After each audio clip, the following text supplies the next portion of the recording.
I thought installing a simple security camera would make my home safer, but instead it dragged me into a nightmare with my HOA. What started as a $100 fine turned into nearly $15,000 in violations, sabotage when I tried to sell my condo, and even one board member caught on camera trespassing and stealing from me. I was drowning under their power trip, trapped in my own home until I found the one piece of evidence that would flip the entire fight upside down. When I bought my condo, I thought I was stepping into a peaceful life. A quiet neighborhood, well-kept lawns, and the kind of community where you wave at your neighbor when you grab the morning paper. But what I didn't realize was that behind those freshly painted fences and tidy streets was an HOA that acted more like a dictatorship than a homeowners association. And it all started with something so small, so ordinary, that I never could have predicted it would snowball into a nightmare that would cost me nearly $15,000 and put my home on the line. What was that small thing? Installing a security camera. Now, let me explain. My neighborhood had been hit with a string of car break-ins. Mailboxes were being opened, packages disappearing from porches, and even a few cars had their windows smashed. I didn't want to take chances. I live alone, and my condo is my safe space. So, like any reasonable person, I installed a Ring doorbell camera and a small security camera on the side of my garage. Nothing flashy, nothing intrusive, just enough to protect my home. At first, I thought nothing of it. A few neighbors even complimented me, saying it made them feel safer knowing someone was keeping an eye out. But then, one morning, I opened my mailbox and saw an envelope with the HOAS letterhead.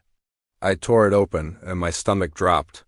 It read, "You are in violation of HOA policy. Exterior cameras are strictly prohibited. Remove them immediately. Fine, $100. I thought it was some kind of mistake. Surely, they wouldn't fine someone for trying to keep their home safe. So I called the office and tried to explain. The woman on the phone didn't even let me finish before she cut me off and said, "If you don't like the rules, you can take it up with the board." I shrugged it off at first. $100? Annoying but manageable.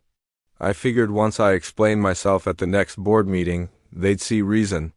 But I underestimated just how far this HOA was willing to go, because that $100 fine? It was just the beginning. The next week, I got another letter, another fine. Same reason, this time $200, then another week passed. Another fine $300. It became a pattern. Every week, without fail, I'd get a new letter in the mail, the fines doubling and stacking. Before I knew it, I was staring at a total of $5,000 in fines. And when I finally went to the board meeting, thinking I could at least present my case, I realized the game was rigged from the start. The HOA president, let's call him Mr. Thompson, looked me straight in the eye and said, "Cameras are not allowed, period. Take them down, or the fines will continue." I asked him why. Why would an HOA ban security cameras when crime was literally happening in the neighborhood? He smirked and said, "Because it makes the community look unwelcoming." We're not a prison. I left that meeting angrier than I'd ever been in my life. It was clear this wasn't about aesthetics, it was about control. I refused to take the cameras down, and the HOA, they kept sending fines. $500 here, $750 there, until the total hit nearly $15,000. I felt like I was living in some kind of nightmare. But it wasn't until I decided to sell my condo and move out that I realized just how far the HOA was willing to go to break me. Because when I listed my condo for sale, potential buyers started backing out without even making it past the first showing. I couldn't figure out why. The condo was clean, priced fairly, and in a desirable neighborhood. And then one day, a realtor pulled me aside and whispered, "I think the HOA is sabotaging your sale." That's when I learned the ugly truth. When the realtor told me the HOA was sabotaging my sale, I didn't want to believe it at first. It sounded paranoid, like some conspiracy theory. But when I started digging, I realized it was absolutely true. Here's what was happening. Whenever a potential buyer showed up for a tour, someone from the HOA would coincidentally be standing outside. They'd approach the buyers casually, pretending to be helpful neighbors, but then they'd drop little comments like, "Oh, this unit has a lot of problems, right? He's in serious violation with the HOA." Or, "Just a warning, if you move here, you'll inherit his unpaid fines." The buyers would get spooked, and honestly, who wouldn't? If you were considering buying a condo and found out the HOA had a personal vendetta against the current owner, you'd run the other way too. The first time it happened, I thought maybe it was a fluke. The second time, I realized it was deliberate. By the third time, I knew for certain that the HOA had declared war on me. They weren't just fining me anymore, they were making sure I was trapped, unable to sell, unable to move on with my life. The stress was unbearable. Every time I checked my mailbox, there was another violation notice. Every time I answered the phone, it was a voicemail from the HOA office reminding me of my outstanding balance. I couldn't even enjoy being in my own home anymore. I felt watched, cornered, and powerless. And then things got darker. One evening, I came home from work and noticed something odd. The camera I had installed above my garage, the one that supposedly made the neighborhood look unwelcoming, was gone. Not broken, not smashed, just gone. The mount was still there, but the camera itself had been removed, like someone had carefully unscrewed it. I checked the footage from my Ring doorbell, and sure enough, the truth hit me like a punch to the gut. A man I recognized as one of the HOA board members had walked right up to my garage in broad daylight, pulled out a screwdriver, and calmly removed my security camera from the wall. He stuffed it into a bag and walked away as if nothing had happened. My blood boiled. Here I was, being fined for having cameras, and now the HOA was literally trespassing on my property and stealing them. It was insane. I called the police to report the theft, but the officer who showed up seemed hesitant. He listened to my story, looked at the footage, and then asked, "Are you sure you want to press charges?" "Sometimes it's easier to just work things out with your HOA.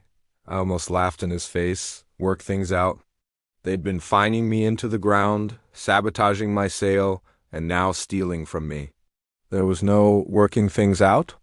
But the more I tried to fight back, the more I realized just how stacked the system was against me. My attorney warned me that HOAs often had more legal leeway than you'd think. Their bylaws, once signed at purchase, acted almost like a contract.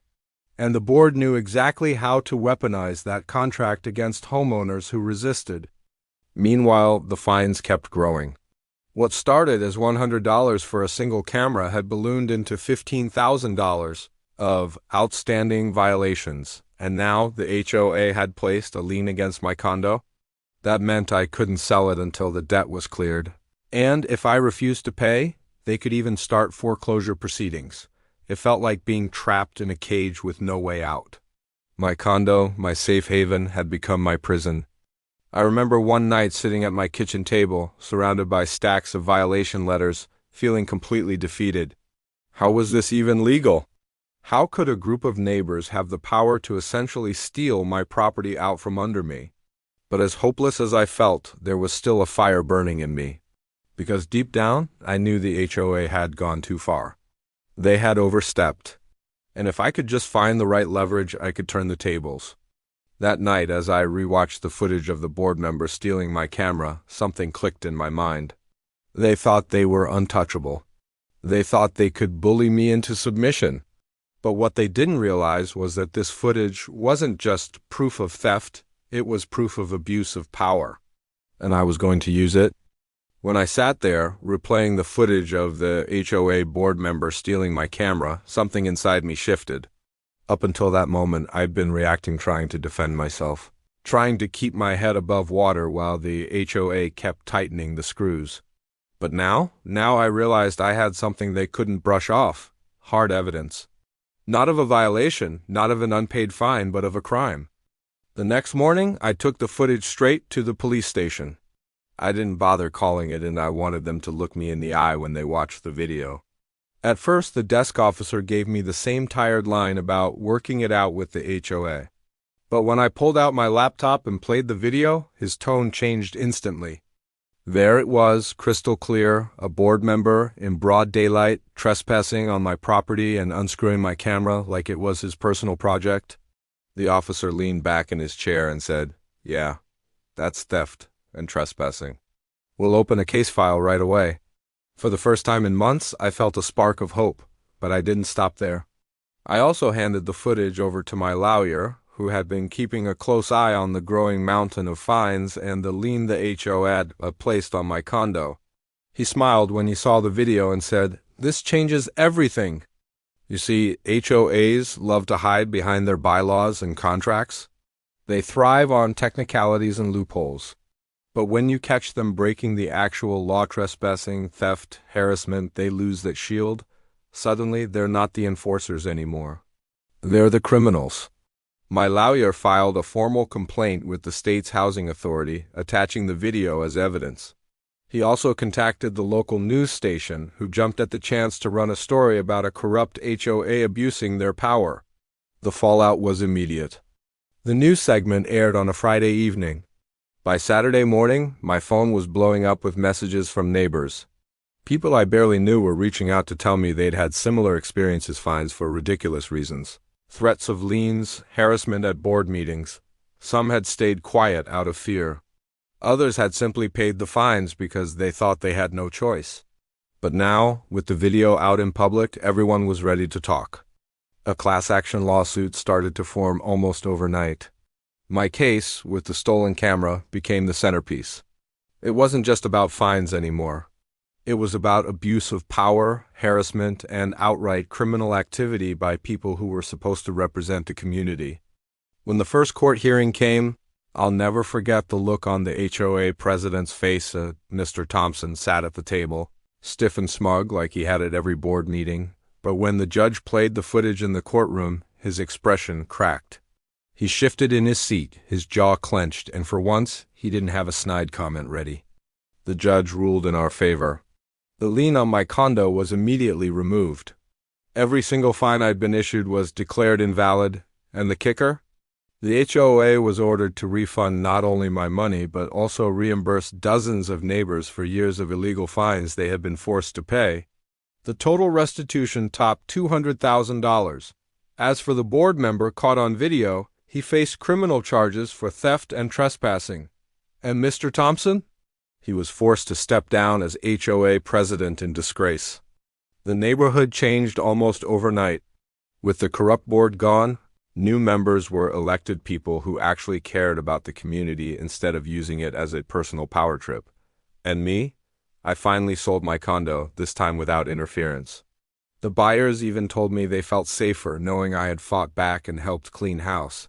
But before I handed over the keys, I did one last thing. I reinstalled my camera above the garage. Not because I needed it anymore, but as a message. A symbol. For months, that little camera had been the target of endless harassment, the spark that lit a war. But in the end, it became the very thing that saved me and the entire neighborhood. And every time I look back on that chapter of my life, I remember this. HOAs thrive on fear and silence. They count on homeowners rolling over and paying up. But the moment you stand up to them, the moment you shine a light on their abuse, they crumble.